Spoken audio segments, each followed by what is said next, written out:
Hi, this is Mark, and I am doing a video again from the class I teach downtown in San Francisco on the 13th floor here.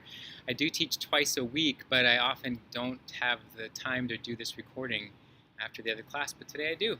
So this is the reading from the Golden Present Daily Inspirational Readings by Sri Swami Satchidananda. And it's quite a overcast day here in San Francisco, and I'm reading for August 24th. And the topic is, let us play our roles well. Peace, contentment, not running after anything is what you call the kingdom of God. Once you achieve that kingdom of God, what will happen? Everything else will be running after you. Know that by knowing which everything else is known. Know that by knowing which everything else is known.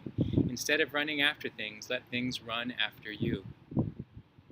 Just be contented in your own peace and joy.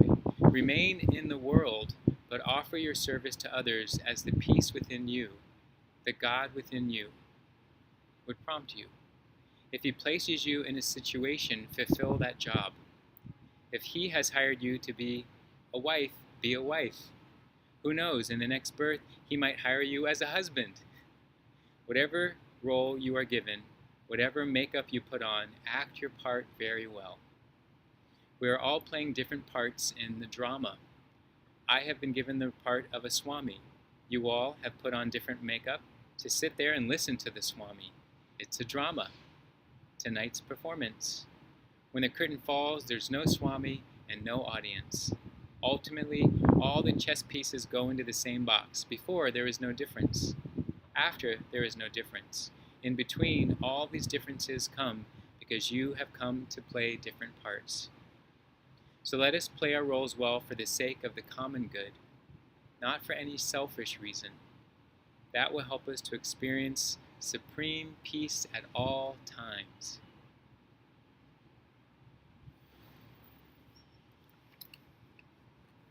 I know other spiritual teachings speak about this, but I feel like Swami Satchidananda's writings and his speaking about that life is a play is something I feel like I hear often. And I don't know that at first I agreed with it. Maybe because of having a background in the arts, I knew that playing in a play was one thing, but then you have the rest of your life. So that to me used to be like the escape from all of life. So I liked going to the play because in a way, being those characters and being on a stage, it was this other world. So to then call the whole world a stage and the whole world a play, it was challenging because the whole world has things that can be frustrating or painful that really deeply affect us, and that were things in my life that were deeply affecting me. So it was hard to know, how do you step away from that like you can when you're on the stage of in a theater.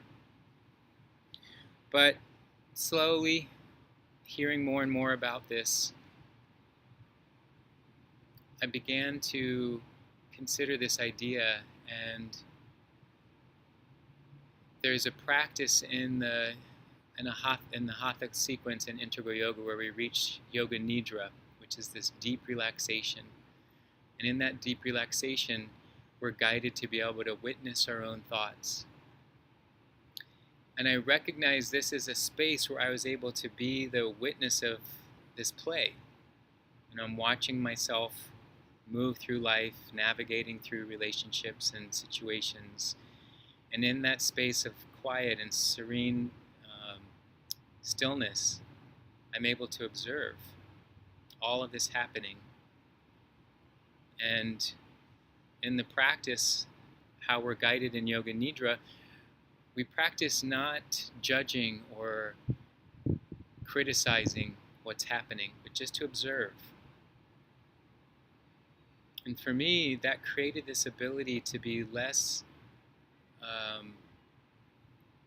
intertwined with the drama of my own life. I learned how to start to step out and watch what's happening. And you know, some days are kind of crazy and nutty, and it just seems to get that way, or I get triggered by something and get frustrated. Um, I end up not getting to eat lunch till later in the day, or you know, so my mood gets a little disturbed. So these different kinds of things happen, but at any moment when I take a deep breath, I can start to observe and see why this is happening, what's going on. You start to see why the play is unfolding the way it is and why this character is responding the way that he is.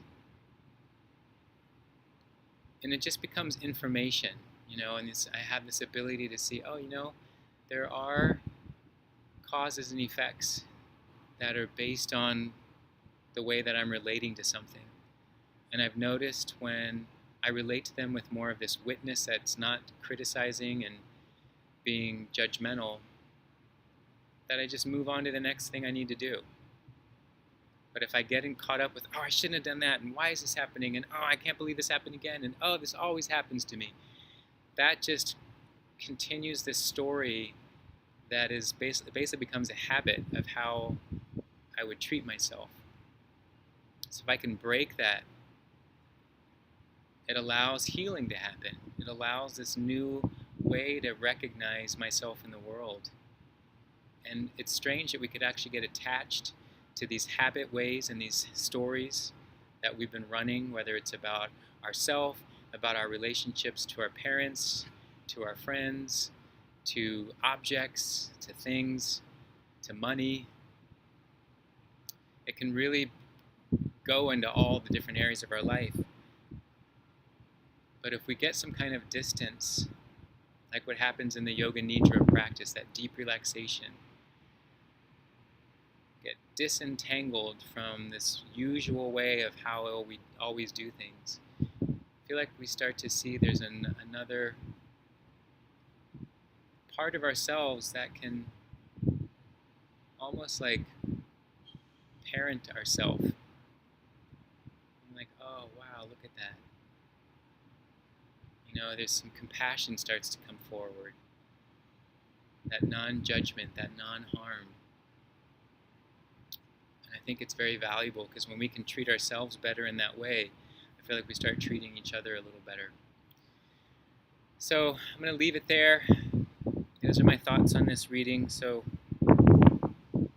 yeah, let us play our roles well for the sake of the common good, not for any selfish reason.